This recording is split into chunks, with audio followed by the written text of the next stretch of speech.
Okay, so tonight's irritating little opus will be called Don't, in parentheses, Don't Ask Owl's Bowels, a case study in diabolical bowel syndrome.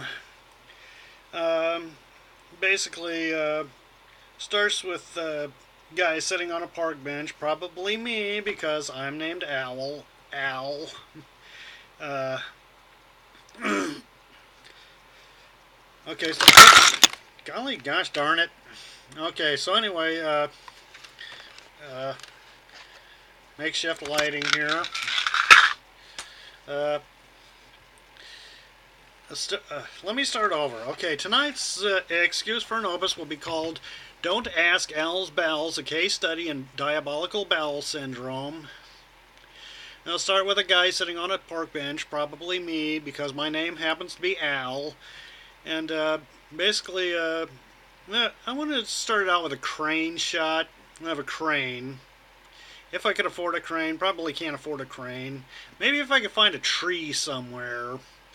A tree, yeah. If I could find a tree and zoom lens, zoom in on me sitting on a park bench, uh, just smoking a cigarette. Maybe let one rip and then pull out a can of air, pull an aerosol can of air freshener, and uh, then a strange woman would walk up to me and sit down on the park bench, and we would exchange awkward glances, and uh, then she would lean in and ask my stomach a question.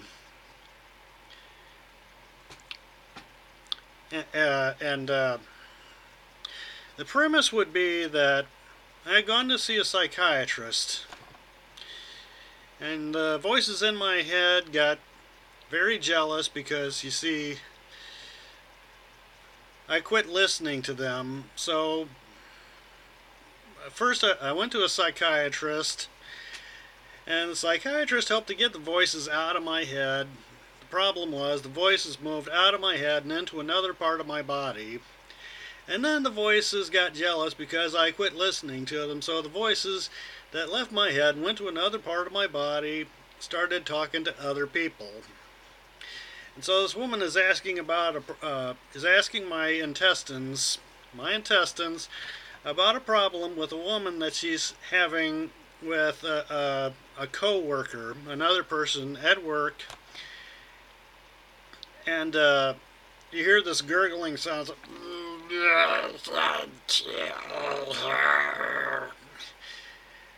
And she says, "Really?" And I'm saying, "Lady, those are my intestines. Those are my bowels, okay? In a couple of minutes, that's going to be a fart. Are you going to do what a future fart tells you to do?" And she says, "Gee, I guess not, you know." And I'll be sitting on the park bench, and I got to go through this maybe two or three times. And then maybe sort of a wink and a nod to Manos, the Hands of Fate. When I have some guys in maybe some judge robes or some graduation robes or whatever they are, just black robes, run up, they kneel before me, and they're like, "Owls, bells, as thou hast commanded, so have we done. What is your next command?" And it's, "Hey, look, guys," and they say, "Silence while we address our God." And so I start squirming around and like let a big one rip. And then these guys have to run behind the park bench and start saying, "No, no," and they start whiffing it up, saying, "You can't let the knowledge escape, can't let the knowledge escape," and they start trying to catch the fart. Uh, and they all eventually they're trying to catch the fart and they pass out, and computer update going on. So they're trying to catch the fart and they all eventually pass out because the fart escapes them. And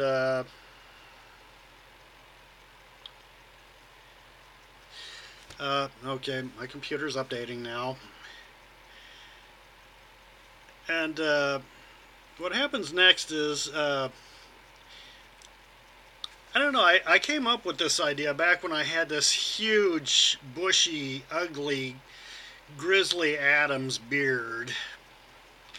And so, anyway, this woman. I came up with the idea back when I used to smoke and I had this huge, ugly, bushy Grizzly Adams beard. And so, anyway, this woman and her preteen son walk up to me and uh, she, the woman ushers her son, go on, it's okay. He's safe to talk to. And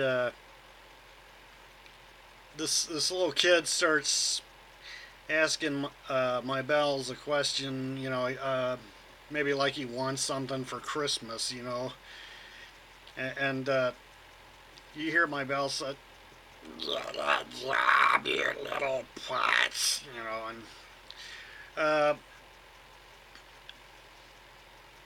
uh,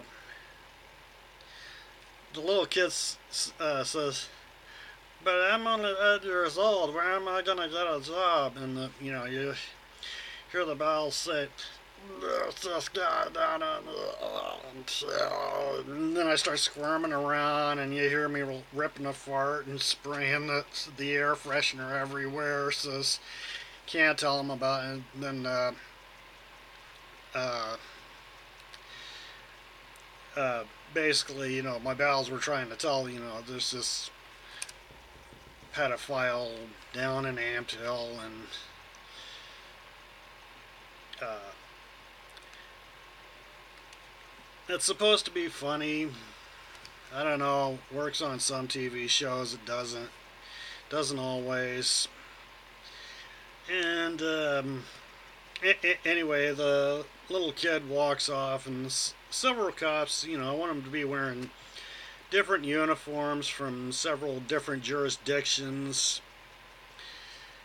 to show up and say, "Tell us about this guy in Ant Hill." And he says, I want to say, well, like, I've already got, the guy's already got a sign sitting out in his front yard. You already know about him. And they're like, oh, and then they all go step back in line. And you see from the crane shot, or whatever it is, the camera pans back out and you see me sitting on this park bench, and there's a very long line of people wanting to ask my Bowells some questions for some life advice, when in fact, they're going to get some pretty bad advice. And then I want to go through the ending questions, and then I want there to be an Easter egg after the closing credits, where because like I said, I wrote it back when I had this huge beard. I want the little kid to try and grab my beard to tug on to see if it's real, and I want this CGI thing to come out where my arm comes out from behind uh, the park bench and slugs him in the face, and he goes spinning off into outer space, sort of as an Easter egg thing. And anyway, that's my idea for Don't Ask Al's Bowels, a case study in diabolical bowel syndrome, and that's my Vita attempt, my vlog for April 4th, 2016. I'm Absolutely Al, and peace out.